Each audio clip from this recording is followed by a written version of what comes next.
with my modeling career back in Nigeria, I had spots all over my body. I just stand in front of the judges, but I don't like the spots on your body. If I cannot use my crocro in Nigeria, I could use it somewhere else.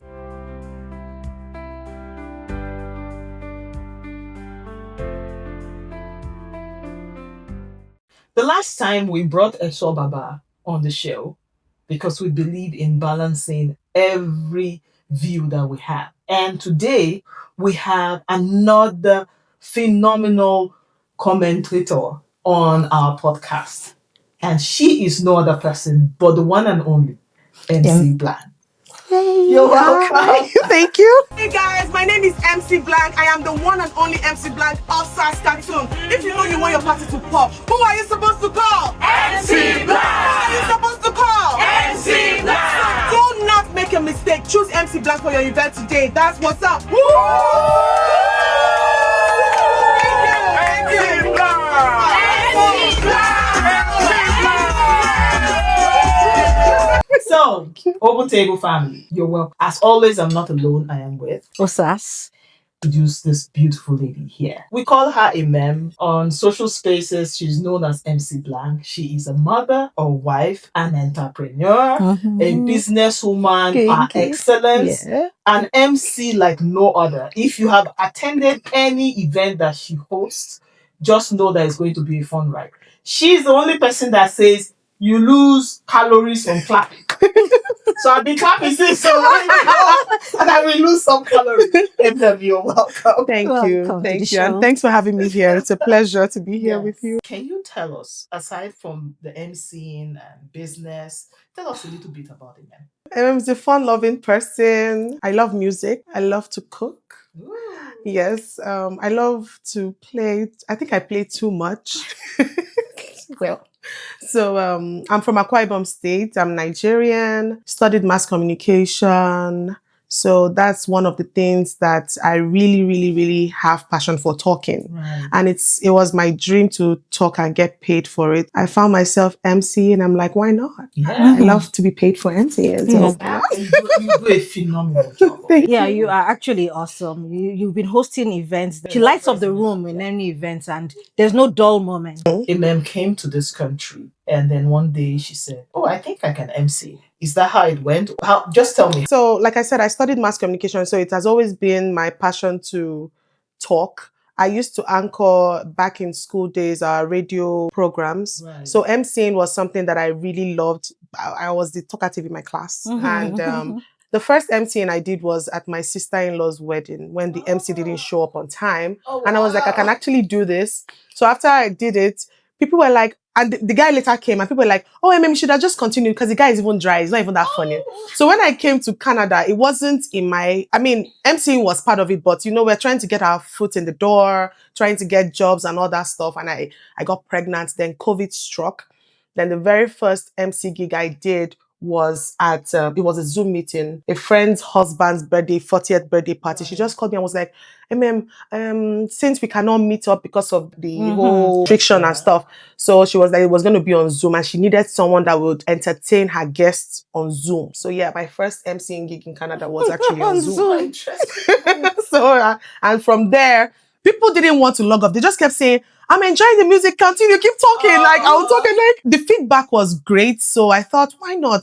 You can do this, just continue. And it's been like that from that time. Yes. That's awesome. But aside MCing, like you do so many other activities, because actually viewers, AMM is a jack of all trade. And she's actually master of most of the trade. I don't know if it's all, but she's going to let us know. Because you're a woman in a lot of entrepreneurial fields. So what else do you... So I love business a lot. I'm a wig revamp specialist. I take care of women's hair. Anything that has to do with enjoyment, I love to find myself in there. And I see that some women find it hard to actually enjoy themselves if they don't look so good. So I'm like, okay, no problem. I'll take care of your wigs. You just pay me for it. All right.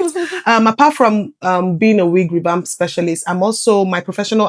I work as an EA, education assistant. Your 9 to 5. My 9 to 5. I work with children, and I would say working with children has really taught me a lot. Those guys are Children are amazing. Yeah, I work with children. I also consult with Salad Master. I'm a consultant for Salad Master and also Mary Kay. So I'm even looking for more businesses to add to the list. No. There was a time in my life I baked cake. But I it just was not for, it was personal. no, personal, stuff. yeah. So I just do it like my own thing. But when it comes to business, entrepreneur, making money, anything that will challenge me, like make me think outside the box, I'm open for it. You said you are also an EA. Mhm. And then in one of our episodes, which you will see up here, we talked about help my teenagers in love. Mhm. I just want you to shed light on the fact that kids these days, the whole concept of relationship and love is kind of introduced to them earlier than what it was in our own time. Do you see that where you work, and what's your view? Oh, yeah, we see that a lot. I think it's okay to have the conversation with your child about relationships, because if you don't, the world will. A lot of things happen in school, even outside school, and they are now on social media. They're exposed to a lot of information. And if you do not get in, someone else will do it for you. And that is what we're trying to prevent, because when the world gets into it for you, they're not going to tell them in a way to protect them. Rather, they will expose them to it and allow them to use their imaginations. They just run wild with their imagination. So I think it's very important that the parents play that role in informing their children first. I don't care how dirty it is or how dirty it sounds, right? But be the first person that they can actually trust to have that kind of conversation with. If it shocks you, absorb the shock, smile, and say, it's okay, it's okay. I think it's very important we use this word, it's okay, and have the conversation. It's very important. So how early do you think parents can start conversing on having a crush, on having a love or boyfriend, or falling in love kind of thing? How early can we talk to the kids Say about from it? 8 years. It's fine. Because right now, my son's class, he was telling me that they were teaching them about something about sex education. Yeah. And my baby is 10. Yes. So from 8, because you watch, these children, they watch movies. They see movies where they kiss in movies and do some stuff. Now we see that there is some form of inclusive relationships that go on in cartoons now. So it's best you have that conversation. There is nothing too dirty for you to talk about. It's better you tell them. At least it's coming from a safe space. That's true. Yeah. I like the choice of word where you say safe space, because when they hear it from you, they will hear the right thing instead of hearing it from social media or from some wrong. So I would also ask one more thing before we cross over to another step. You said that it's good to introduce it early. So who does the introduction from your own point of view? Should it be the mom, the dad? Who should do the introduction? Both parents, in my opinion. So apart from even sex education, there is something called puberty, in children, especially boys. It's important both parents sit down and agree that it's time for us to discuss with our children that these things do exist. Let's start with body changes. These are the things that you will feel. Sometimes you will have wetness and all that kind of stuff. It's best both parents do it. But if, maybe considering the fact that we are Africans and we are coming from a certain background where silence is king at some point, which is not supposed to be. Yeah. I think it's best, maybe because the mom is always with the children, you talk to the children and try and involve the dad, but dad and mom, please do it. It's best when it's coming from both parties. Yeah, because there's always an opinion from this side, the male's perspective that will influence them, and even the mom's perspective. If no matter the gender of your child, there will be always something you see from your perspective that can advise the child about. So we'll move on to, because I know we kind of took a detour, because on the moment you said EA, my head just went to that video. But we were actually talking about business. So let's go back. So where we were, you said you're a woman in business. And I know that there are a lot of people, our viewers, that are either thinking of starting a business or looking for what else can I add to my 9 to 5. You were able to identify that I have the ability to talk. I love talking. I love people. And then you were able to channel it into something that brings money. So what would you want to say to somebody that maybe, okay, I can't talk, but I can write, or I can't talk, I know how to do makeup. How do you help the person out there that wants to dive into some kind of business? And what are the challenges you faced when you were starting all of this? Okay, first of all, finding what you like or what you love doing is very important so that you don't struggle at it. Okay. So once you're able to find what you love, which could be difficult because because at some point, you know, a lot of things will be going on in your head. Do I like cooking? Do I like writing? Do I like this? Do I like that?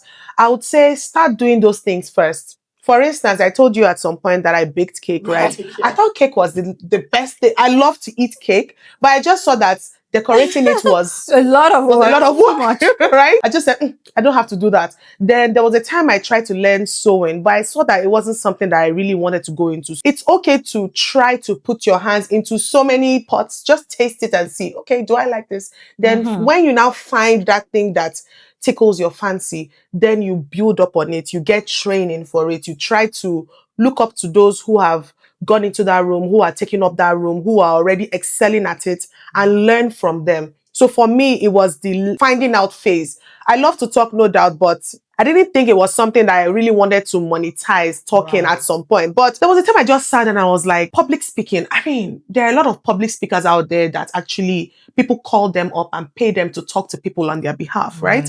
And I studied mass communication. I was a radio presenter at some point just for the fun of it. But you can actually make money from what you love. Right. And I love money because in this world, money comes. See, money. Answer it all things. Oh my goodness. If you don't have it, trust me, it's difficult for you to get by. If you have that one thing that you can be passionate about, that you know you can monetize, please go for it. Go for it. So yeah, that's the way I see it. It's a growth phase. You have to grow. What were the challenges that you faced at the beginning when you were trying to establish this? I think it was maybe at first facing people. Yeah, because as an MC, especially when we are dealing with different types of people at first, you just go, can I talk to these people? Especially when their faces are very strong, you know? But I had to learn how to loosen up, remind myself that I knew what I was going on stage to do. They didn't know what I want to do. So I have to surprise them, right? Or get them into where I want them to be. So I had to get myself to that phase. Another challenge was not having the kind of support that I needed in terms of training myself. So there are a lot of courses out there that you go for that you need to prep yourself or teach yourself how to be a better speaker or how to be more equipped. Those courses are very expensive. Okay. Or being in that business space, talking about pricing, for instance. A lot of people struggle with pricing. I struggled with pricing at some point. But there are times when you talk to businessmen and women, and in order for you to talk to them, you have to pay them. It's not cheap, right? So I struggled with that. There was no way I could pay them because it wasn't cheap. So I had to just say, okay, ma'am, just be gathering all the small jobs you can gather, small, and be saving up your money. You know, that was what I was doing, saving up. Now, I have actually had the kind of trainings that I need to actually step into any room. So there's nobody I cannot talk to. Yeah, so that was one of it. You know, getting the right economic power, something like that, maybe to be able to push your dream. To push my dream. Oh, that's awesome. I remember that there was another role you are into that you have not even really talked about. You model. Oh yeah. So you actually model too. So how did you find yourself? I know because probably one criteria, you are tall. Oh yeah. When Talking I was about your modeling journey. When I was much younger, I modeled back in Nigeria. So it's something I've always wanted. And there was a challenge with my modeling career back in Nigeria. I had spots all over my body. So whenever I go to talk, I just stand in front of the judges and they'll look at me and be like, oh, you have the height. I like the way you talk and everything. But I don't like the spots on your body. So it was a limitation for me. So I always wish that if I cannot use they used to call it crocro. If I cannot use my... If I cannot use my crocro in Nigeria, I could use it somewhere else. So this thing of coming to Canada, like my younger brother would say, you thought about it years back when we were very little, that one day I will go to Canada, I'll travel and I'll do everything that I want, right? So when I came to Canada is a fertile ground. And the first time that I met my agent, Paula, of Masala Models and Talent. Shout out to Paula. Shout out to her. So when I met her and I saw what she was doing, because I was the MC for the BPES fashion show they had in 2023, and I saw the models, I was fascinated. I was like, I know how to catwalk, you know. So I just debuted small that day as I was MC. I just catwalked small for them. So I told her, we need to talk. And from there, we shift jobs. I'll model. Like I would say I'm living that side, that dream of mine that I couldn't achieve back, Back home. Yeah, in Nigeria. living the Yeah. dream. That was a wonderful answer. Viewers, as you can see, we have a wonderful guest. I know there is still more inside her that we want to unpack, but that will be in our next episode. And please don't miss it. And if you stayed with us up till now, remember to hit that subscribe button. Like Osa says, it doesn't bite. Yes, it It doesn't won't bite you. bite. So hit it, like our videos, share, and subscribe. We'll see you on the next one. To be continued.